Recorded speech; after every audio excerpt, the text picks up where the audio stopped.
Friends, good morning. Welcome back to my channel Susmita blog. তো বন্ধুরা কেমন আছো? আশা করছি ভালো আছো। আমিও তোমাদের আশীর্বাদে ভালো আছি। তো বন্ধুরা দেখো, সকালবেলা ঘুম থেকে উঠে জল ধরেছি, আর ওইদিকে বড়মশাইকে বললাম বিছানাটা তুলে দিতে, আর ছেলেটা টিউশন চলে গেছে। তো আমার তো সমস্ত কাজকর্ম সেরে স্নান করা হয়ে গেছে তাড়াতাড়ি। আর দেখো, এত কাজের চাপ, আজকের এখনও সিঁদুর পরিনি। তো এখন কিন্তু বাজে 7:30টার মতো। তো সমস্ত কাজকর্ম সারা হয়ে গেছে। এবারে জামা কাপড়টা একটু মেলে দিয়ে আসি, আর দিয়ে এসে পুজোটা সেরে নিয়ে আর ওপাশে রান্না বসাবো। তো চলো, সারাদিন আমার সঙ্গে থাকো, আমি কী করি দেখো। আর আজকের থেকে আমার ছেলে এক্সাম শুরু হয়ে যাচ্ছে। তো 7 দিন এখন পর হবে। তো আজকের একসঙ্গে দুটো সাবজেক্ট পড়েছে, বাংলা আর ইংলিশ। তো আগের দিন রাত্রে কিছুটা এগিয়ে রেখেছিলাম, আর সকালবেলা টিউশন পাঠিয়েছি, কেননা সকালবেলা আমি বসতে সময় পাই না।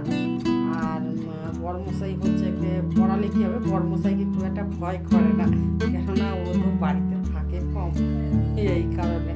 তো চলো, থাকো আমার সঙ্গে, সারাদিন দেখো আমি কী করি। তো এই দেখো বন্ধুরা, বড়মশাই ঘুম থেকে উঠে যে বিছানা গুছাচ্ছে এপাশে, আর বড়মশাইকে বললাম একটু সবজিটা কেটে দিতে, আর আমি ওপাশে কাপড়টা মেলে দিয়ে পুজোটা সেরে নিলাম, কেননা এপাশে কাজ করতে গেলে ওপাশে আবার দেরি হয়ে যাবে। তো বড়মশাই ব্রাশ করে এসে এই যে সবজি কাটতে বসেছে।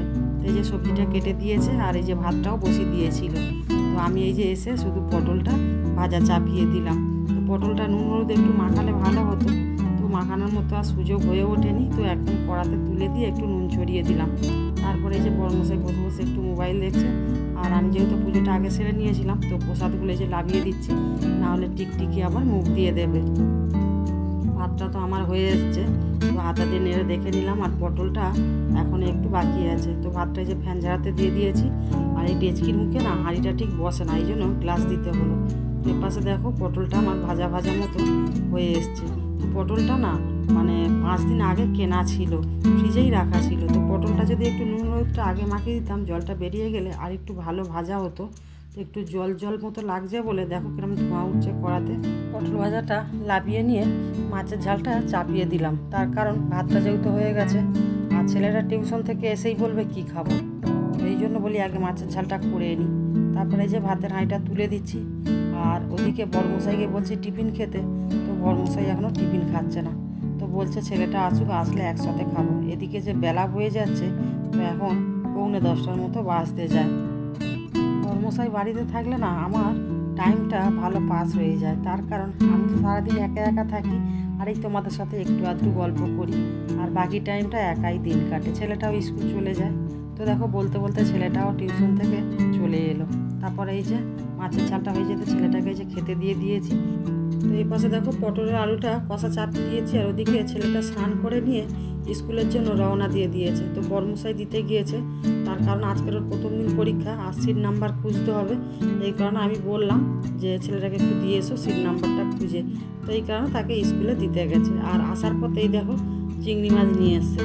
তো চিংড়ি মাছ নিয়ে এসছে কালকের বিচে কলা দিয়ে ঝাল খাবে বলে। তো আমি একদিন রান্না করে খাইয়েছিলাম, ওর বেশ ভালো লেগেছে, এই কারণে ও আবার আজকের নিয়ে এসছে চিংড়ি মাছ, কালকের বিচে কলা দিয়ে চিংড়ি মাছ দিয়ে ঝাল খাবে বলে। তো চিংড়ি মাছগুলো দেখো বেশ বড় বড় সাইজের। তারপরে আমার এই পাশে পটলের তরকারিটা হয়ে যেতে আমি এই যে বাসনগুলো সব কলপারে বার করে দিয়েছি। আর এদিকে দেখো বন্ধুরা, আমাদের আজকের থেকে গাজনের সব লাইট টাঙানো শুরু হয়ে গেছে। তো কালকে কিন্তু ঘট উঠবে। তো বাসনগুলো কলপারে বার করে দিয়ে চলে এলাম রান্নাঘরটা পরিষ্কার করতে। তো একটু কসবাইটটা নিয়ে এলাম হাতে করে, এনে এই যে গ্যাসটা ভালো করে পরিষ্কার করে নিচ্ছি। তারপরে বড়মশাই ছেলেটাকে স্কুলে পৌঁছে দিয়েছে, টিফিন খেয়ে একটু চলে গিয়েছিল পোস্ট অফিসে। তো এইমাত্র ফিরেছে, তো স্নান করে নিয়ে একটু বসেছিল, তো ছেলেটা আসার অপেক্ষায়। তো ছেলেটা এই যে পরীক্ষা দিয়ে চলে এসছে, এসে যে হাত পা ধুয়েছে খেতে বসবো। তো বাবা ছেলে দুজনে কেমন ইয়ার্কি করছে দেখো, আর আমি এদিকে ভাত বেড়ে নিয়ে বসে আছি। তারপরে এই যে তিনজনে একসঙ্গে খেতে বসে গেছি। তো এখন বাজে 3টে। তো বিকেলে আর কোনো ভিডিও শ্যুট করা হয়নি, তো একেবারে চলে এলাম সন্ধেবেলা। তো দেখো ইলেকট্রিকটা চলে গেছে, আর ছেলেটা এই যে পড়তে বসেছে, তো চার্জার জেলে নিয়েছে। তো বন্ধুরা, ভিডিওটা যদি ভালো লেগে থাকে like comment share and subscribe করতে ভুলবে না। আর একটা কথা, মানুষ মাত্র ভুল হয়, যদি কিছু ভুল হয়ে থাকে ক্ষমা করে দিও। তো ভিডিওটা আজ এই পর্যন্ত। সবাই ভালো থেকো, সুস্থ থেকো, গুড নাইট, টাটা।